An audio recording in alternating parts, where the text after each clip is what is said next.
Serious, Redditors who have found a dead body. What happened and what did you do?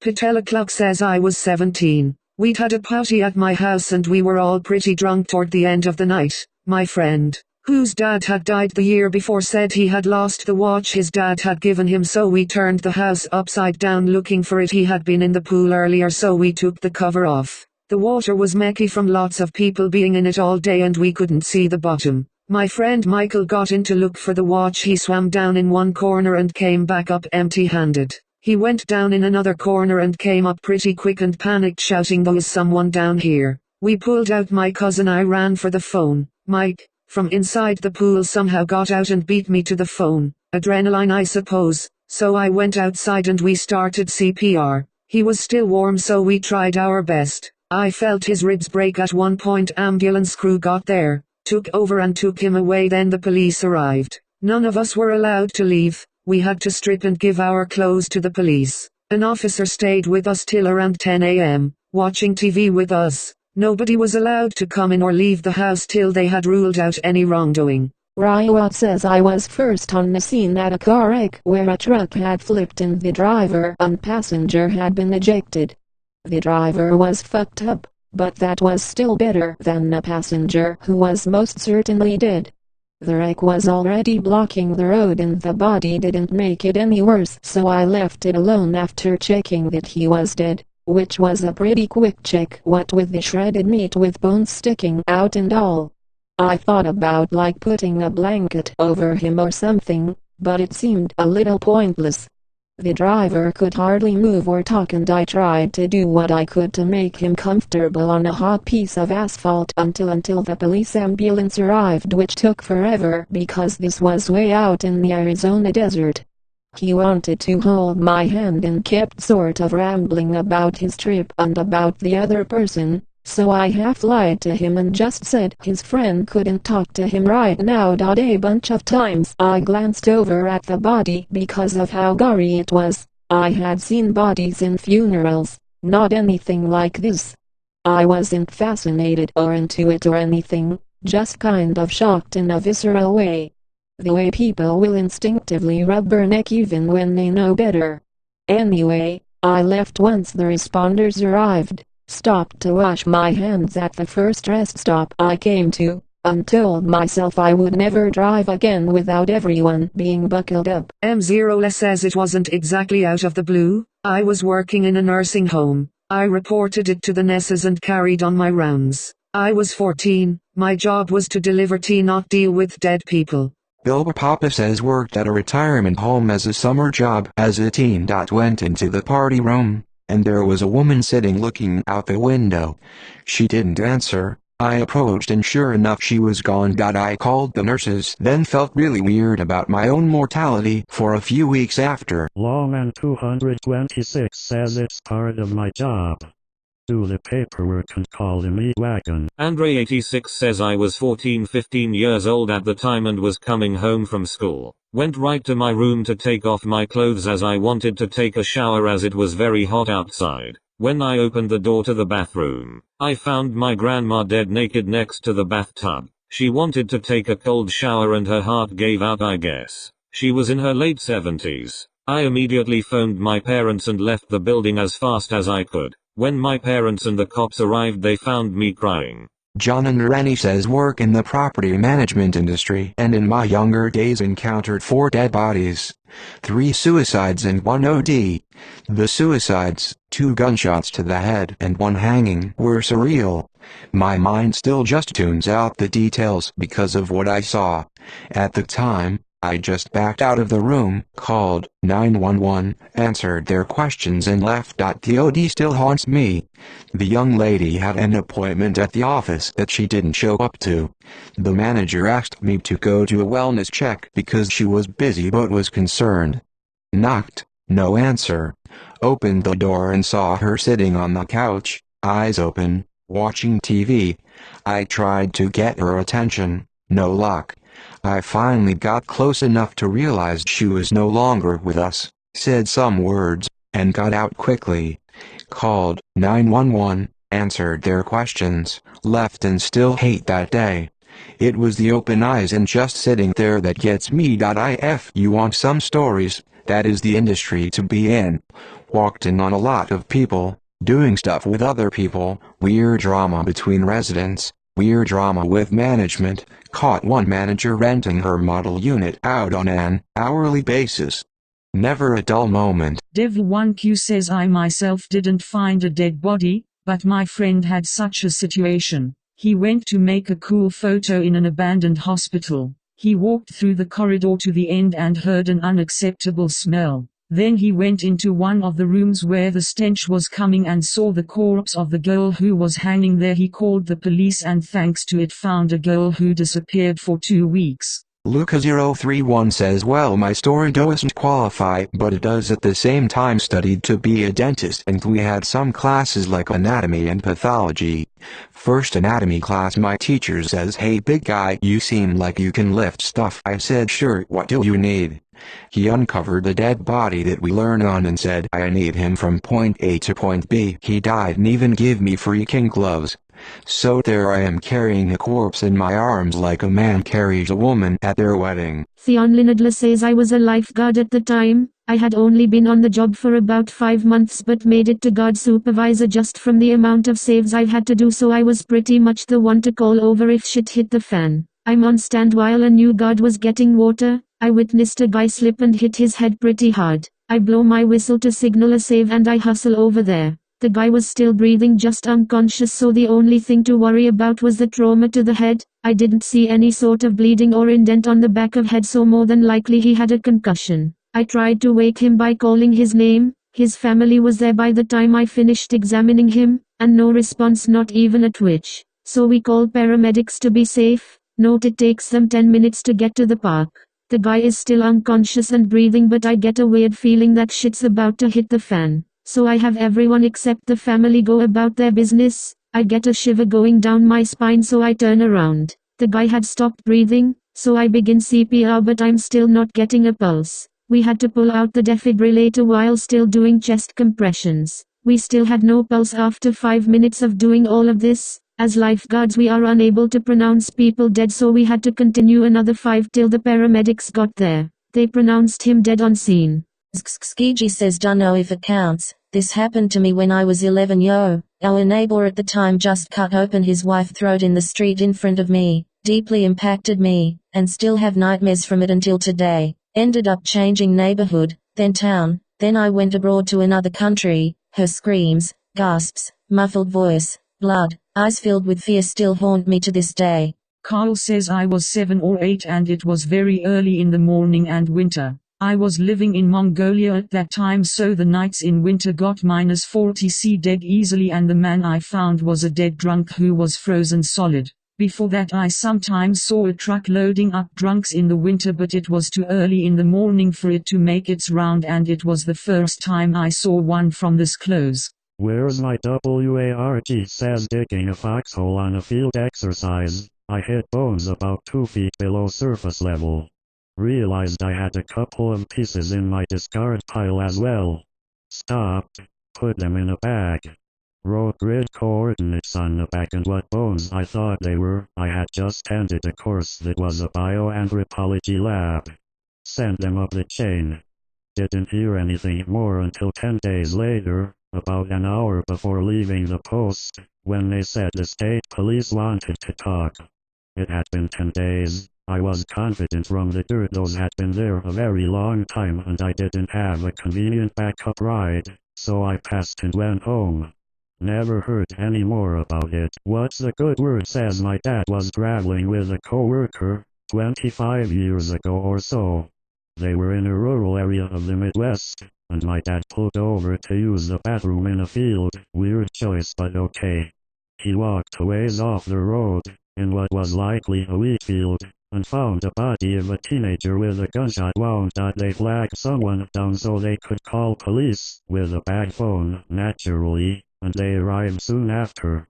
Both were taken in for questioning, and my dad's coworker had taken a photo, WTF, which the photo lab withheld after developing .my dad was home late that day, and we didn't know why, because again, no cell phone, and it was such a bizarre story.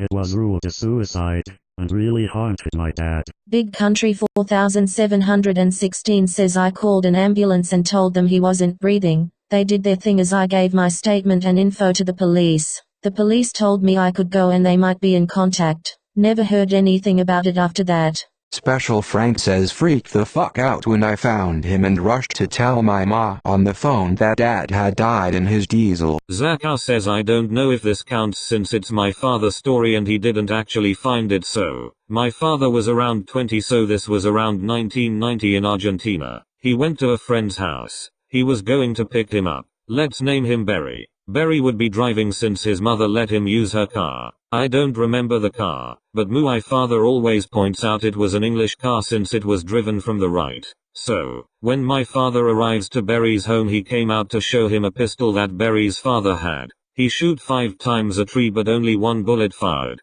The gun was old and didn't work correctly. When the bullet fired, Barry's mother came out to ask WTF was that. So Barry quickly hid the pistol in the car. My father said nothing, but he told me he thought he shouldn't be playing with a fucking gun. But he said okay if he only wanted to show me that. After that, they drove into a girl house to pick them up and go into the club. My father told me they went to the club but left early. Then he doesn't remember where they were going, but Barry stopped at a kiosco. Here in Argentina it's like a gas station market without actually selling gas. Just the things they usually sell inside. Because the girls wanted to buy cigarettes. My father was on the back seat waiting and Barry was on the driver's seat. Barry then started playing with the pistol, like trying to shot, but since the gun was so old no bullets came out. Until he put, joking, the gun in his head and tried to shot. The first shot didn't came through.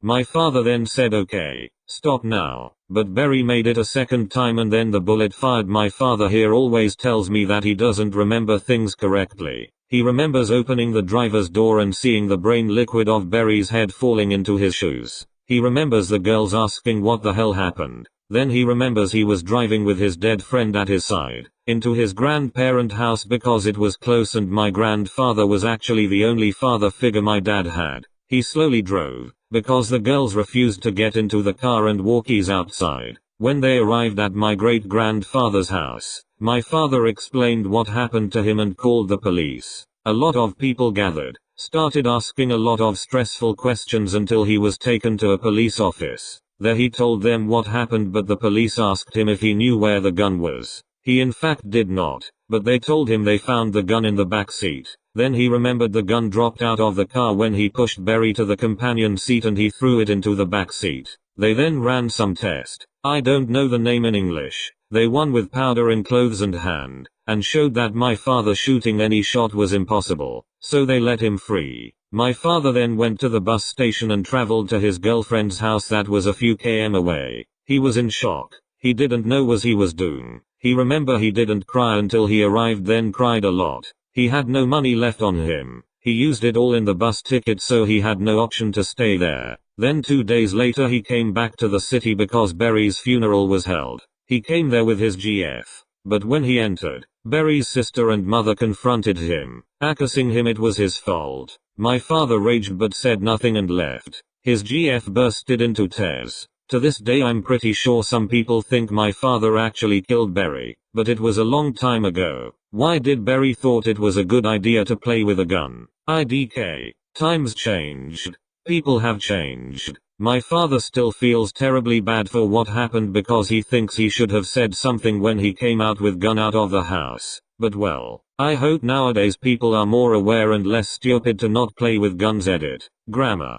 Isla Cacao Milk 101 says I was walking my dog near the lake south of my town, and ran off. I started to walk toward the thing he was sniffing. It was a dead girl. With her knife in her hand I reached for a stick just to poke her and see if she was okay. She was gone. Her eyes were still open and the blooding was wet. I poked the hole. I reached for my phone but it fell out of my pocket. I quickly ran the way back to find my phone, but when I got back some other guy found her. He took the body. I took cover behind a tree and called 911, which then he heard my voice and ran off, and I never went back to the forest and have since moved. Robots Never Die says riding a dirt bike through the woods to my then GFS house. She lived in a pretty high crime area. Coming up the trail I see what looks like a few black garbage bags blocking the trail. As I got closer I realized it was a dude in a black shirt slumped over. I took off because my first thought was he was murdered and whoever killed him was coming back and I'd be next. Alone in the woods with a dead body. I was 12 or 13 years old. I got out of the woods immediately and rode down the street to her house.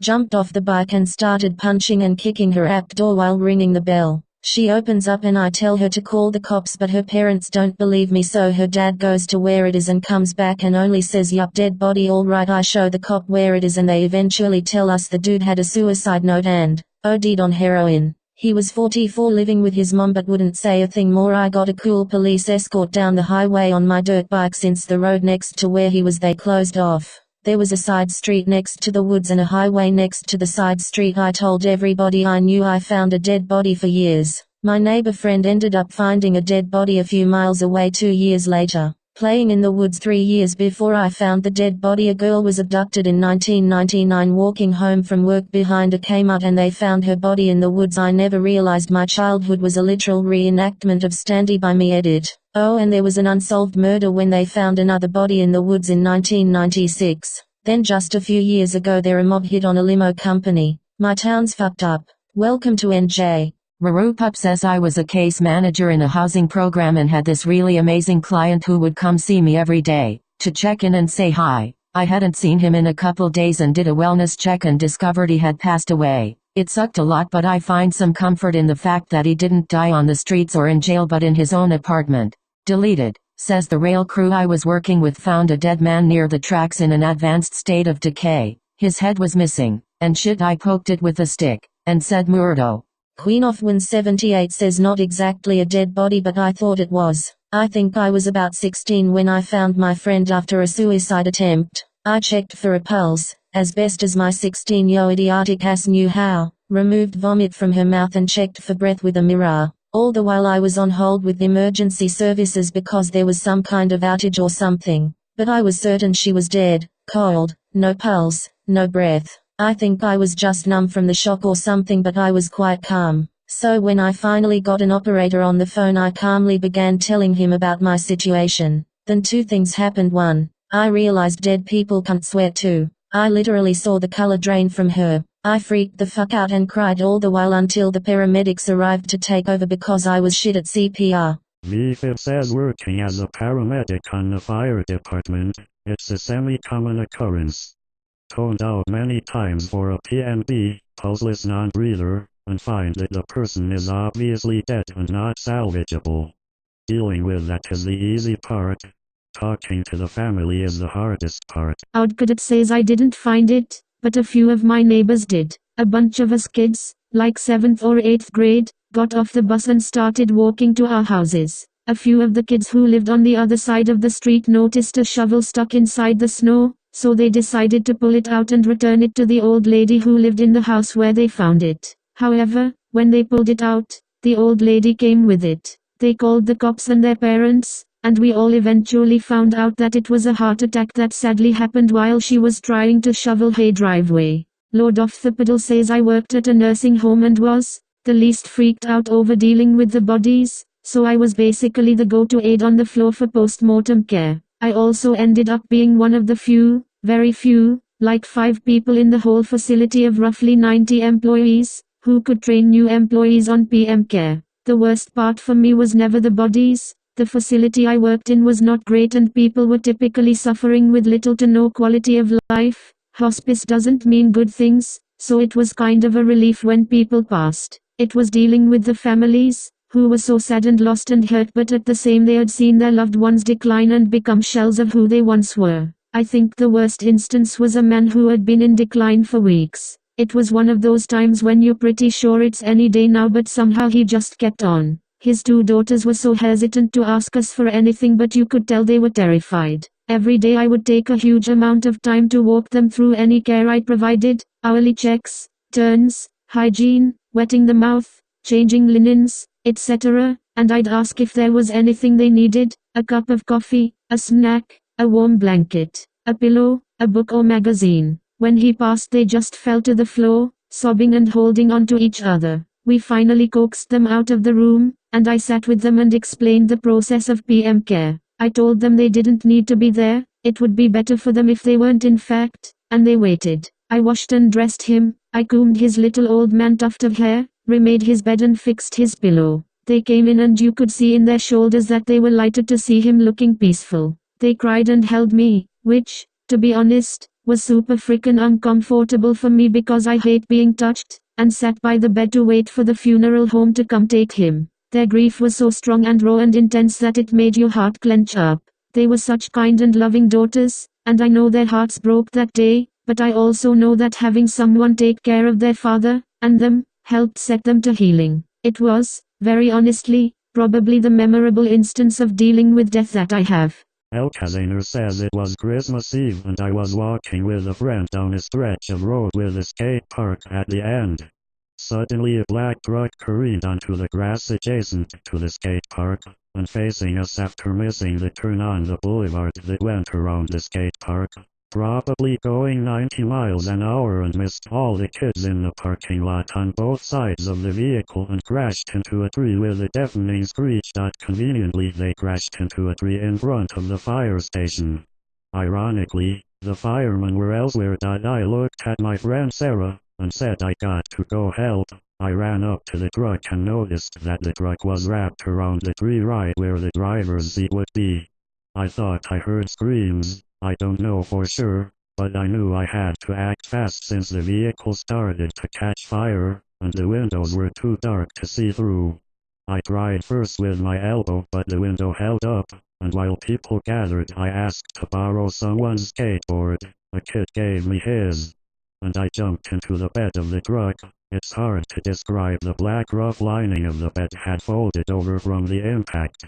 I then proceeded to bash out the back middle window, till I could squeeze myself though, to see if there was any hope. The first row of seats had actually combined with the second row of seats, so it was mixture of foam, grey leather and blood. There was weird smell of iron, burnt plastic, and smoke. There was no screams, there couldn't have been. The tree was actually inside Dan, as if it had grown from inside of him spontaneously. He was looking up at nothing with his mouth gaping, as if witnessing his spirit leave his body. It was a horrendous sight, and Susan was broken with her head at an odd angle, facing away, but I recognized her hair. Yes, I recognized them, and it scared me beyond belief. They worked in a nursery in my neighborhood and had just been on the cover of Our City's monthly magazine for their wedding only a month prior. I had to get out, as I could see the fire through the windshield growing bigger. Someone pulled my legs and finagled myself back though the window. A couple days later the police stopped by my house and interviewed me, and told me both Dan and Susan had been high on keyboard cleaner. Cheap thrills at a high cost. I pass that tree often in my neighborhood, and I always see roses, or decorations, and stones with personal messages on them by the tree. No doubt they are missed, and from the long stretch of road at night around Christmas you can see two glow-in-the-dark crosses placed by the tree which illuminate the worn facade of the impact, slowly healing over time. Reply share. Monty 423 says this is a story from my stepdad. He doesn't like to talk about it, so I don't have much details. My stepdad used to be an expat in Nigeria, managing a group of local engineers that worked for GE Oil. Many of the expats made use of prostitutes, so he and 4 others who were against it got their own apartment in the 5th floor. One morning he's on the bottom floor making sure he's ready for work when he hears of this on the street outside. He goes out to see a handbag lying when he heard a scream on the balcony of his room. Was a Nigerian woman, hanging on the edge a split second later, and she fell, landing on the road in front of him. As it turns out, she had bribed security to let her into my stepdad's apartment to rob him, but one of his colleagues was still there and caught her. In her fear she jumped. It was immediately evident that her legs were broken, both viciously mangled. She was silent. Having gone into shock, he told a passerby to call her an ambulance. As he sat with her, comforting her, he was with her, making her feel as comfortable and safe as he could for half an hour before she died from her injuries. The ambulance and police arrived 10 minutes after, despite her having jumped. Since my stepdad was a white man in Nigeria, he was immediately suspect for her murder. It is a tradition in Nigeria for people to avenge the death of their family, meaning this woman's family was after his blood. He was held in Nigeria for 3 weeks and was completely abandoned by GE. With my family having to pay for his lawyers, this was during my prelims, and my mom resorted to heavy drinking as a result of the stress, so I had to care for my sister. Safe now and has a much better job in Egypt. We don't talk about what had happened anymore. TLDR, my stepdad watched a woman die in his arms, got accused for her murder and under threat from her family. Slave number 23 says I'm in third year of my nursing degree and have dealt with a lot of death and corpses already. In my first year, on my first placement ever, on my first day, I turned up at the shift first thing in the morning to immediately have to help my nurse put a man in a body bag. That was a warm welcome to nursing. In my second year of my nursing degree, on one of my placements, I had just started a shift and my nurse tells me to go check on the patient in room X and see if he needs any painkillers. So I go in and the guy looks to be sleeping peacefully. Something feels a little off, but I see the guy's mouth move, so I go report to my nurse. Yeah, he seems pretty relaxed. My nurse must have detected that I felt like something was off and went to check on the guy himself. Yeah, he's dead. The mouth movements I had seen were the death rattle, and he must have died almost moments before I checked on him. The guy was on palliative care, cancer, and had been expected to pass pretty imminently, so it wasn't a huge deal, but it was a very enlightening experience for me. Dirtroads2 says sadly I've seen a few. The first we were not sure if they were alive, sleeping or dead. We used to hang out under this bridge and drink 40s and shit back when I was in high school. There were train tracks under the bridge. One day we go there, have some shots, drinking our 40s, and then I notice it. A guy laying down on the train tracks. Since Mary Jane was there, I didn't get it at first and chucked an empty bottle down between the slope and crash wall. Not at them, and so they wouldn't get hurt. And they didn't even flinch. Then it hit us and we ran like hell. Turns out he was already dead and some psycho killed him and left the body on the train tracks to make it look like a suicide. Yeah, we never went back there. Second, I was working right next to a heavily polluted and dirty river, full of condoms and needles and stuff. One of my coworkers just so happened to see a guy jump into the river a little ways away. He told us shocked somebody would wanna go swimming in the filth. I casually said somebody probably just dumped a body. Took a few seconds and we all looked up at each other. I then said it could have also been somebody illegally dumping shit, to which my coworker said yay, like a body. It was a body. Floated past us, face down, hands tied behind his back. The third time it was two bodies. I went to work at a site with a lot of abandoned buildings. Huge buildings. We saw a bum come out then go back in, so we decided so he wouldn't mess with our stuff and leave us alone, we'd pay him some money to leave for the 2 weeks we'd be there. So 5 or 6 of us go in to try and talk to him, but we hear him running and he left. We turn the corner and the smell hits us. 2 dead bodies. I still had a tourniquet around their arm. Turns out the other dead body was murdered. KP Rockon says I was only 4 when I found my grandfather dead on Christmas Eve. I remember going back into Grandma's room and asking her why Grandpa was sleeping on the kitchen floor, and later putting my precious Cabbage Patch still into his coffin. What I don't remember, but I've been told, is that I wound up trying to comfort all my family members. Calcaneus says I backed out. I was doing a property investigation on what I was told was a fire-damaged home. It was a trap house. I have medical training, and there was nothing I could do. The person was days gone. I called my boss and the police. Jolnipants says I was taking a walk with my ex-girlfriend. We went by this small wooded area where there are usually some homeless folks camped out, and we went in because we had some McDonald's hamburgers we thought we'd give to whomever was there instead of the scattering of tents. We found a body, covered in blood, with a steak knife still stuck in his chest. My ex called the cops, we gave them a statement, and then were asked to leave so they could investigate the area. I know it's kind of a boring story, but other than the shock of finding the guy, the whole situation was kinda mundane. Just Another Voice 44 says I went with a friend to visit her mom, who worked in a nursing home.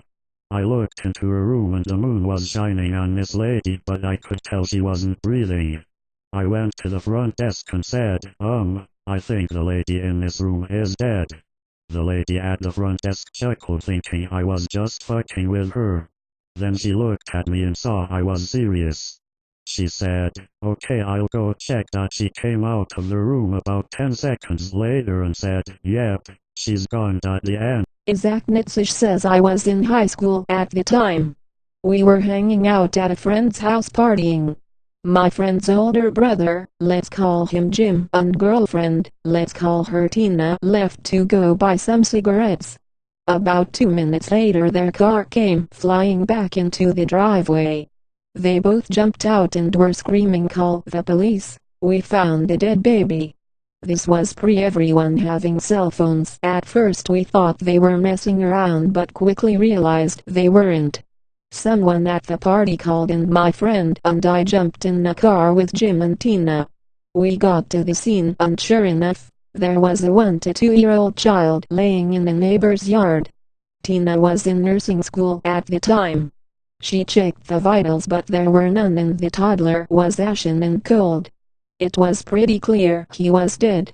Since Jim and Tina were the ones who found the toddler and my friend and I were pretty intoxicated, my friend and I decided to head back to his house and go inside before the cops showed up. Cops showed up and interviewed Jim and Tina and secured the scene. Needless to say it was pretty traumatic night. Fast forward a couple of days and the complete details of what happened came out in the news. A guy was pissed at his wife so he kidnapped their son and killed him to get back at her. He tossed the kid out his car window as he was driving through a random neighborhood. He's currently serving life in prison. Hard to believe it's been 20 years since this happened. Verdedslaven says call the family, call the coroner. Part of being a nurse. Aquanaut Particle says I'm a nurse, I find dead bodies all the time. Seamus Sullivan says I found a human skull at a farm when I was a kid. No clue about any details. Winterhooding Alaskan says a month after I turned 3 my grandmother died at home in her sleep. Me and my friend were playing and we went in her room for some reason. It was already pretty late. She should have been awake by then. My mom had already prepared me for my grandma's death because she had early onset Alzheimer's and was at the point where she couldn't speak and hadn't been able to swallow at all for a couple days. We tried to wake her up but she was pretty stiff. My friend was older than me and went to tell our moms. I stayed in the bed with her until I was removed from the room. Non-Newtonian response says used to work in a long-stay hotel. One of the older residents passed away in their room, and no one noticed until the neighbors started complaining about a bad smell. It fell to me to open up the room and confirm that she was gone. Yup, she ain't moving and her skin is gray, pretty sure she's gone.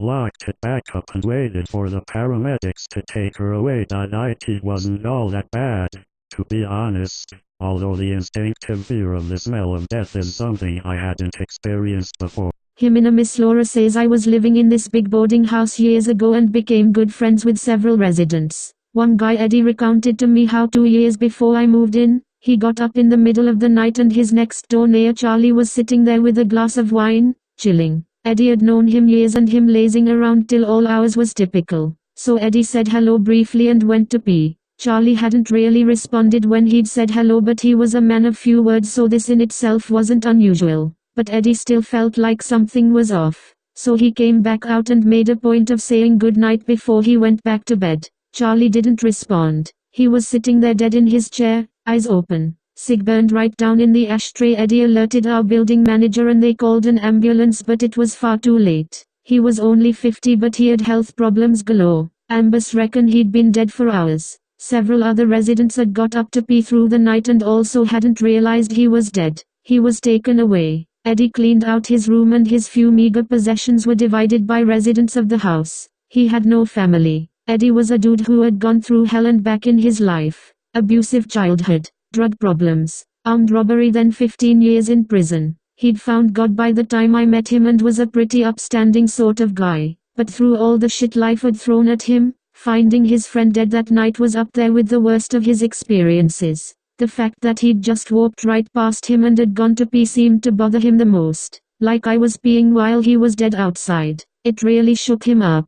Taurus091 says went to San Isidro. A guy who was selling junk food out of a car told me to call the cops that it seemed there was a guy with a gun under the bridge. So I went inside the Motel 6 to call the cops and heard the gunshot and ran quickly to see if he was okay. Adrenaline is a hell of a thing. Went there and saw the guy laying on the floor with a bullet hole in the head. Pretty hardcore experience.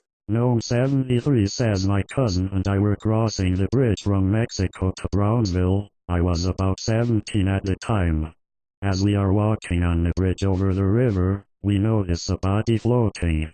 We went back to the Mexico side of the bridge and let the people there know. We stayed and watched them take the body out.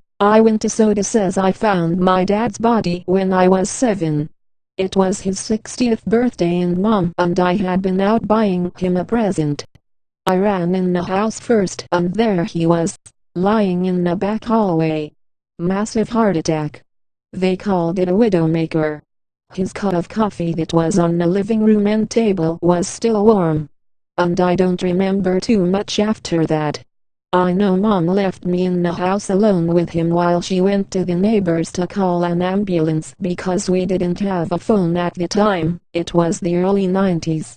I do remember being in the funeral procession and passing by my school and thinking that I should be at school and where I was. Chazak 710 says I was doing a therapy internship in the nursing home. I went in to work with a patient and she was sitting propped up in bed, but her eyes were half open and she had some strange discharge around her mouth. I said her name and she didn't respond, so I felt her neck for a pulse. No heartbeat. In the back of my brain, I think I'd known she was dead the instant I walked into the room.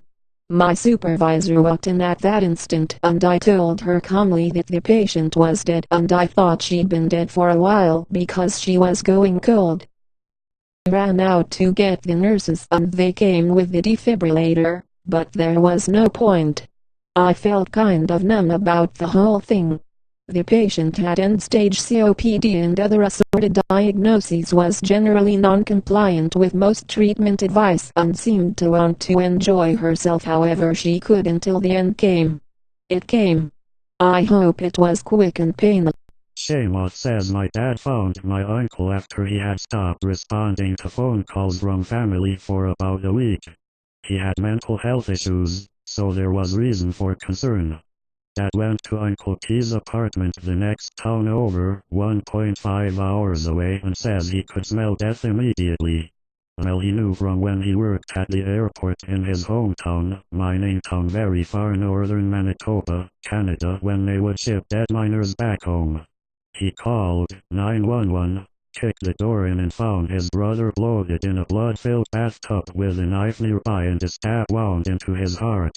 Reflecting on this, maybe he shouldn't have been so detailed in his telling when I was 11. Deleted, says, deleted.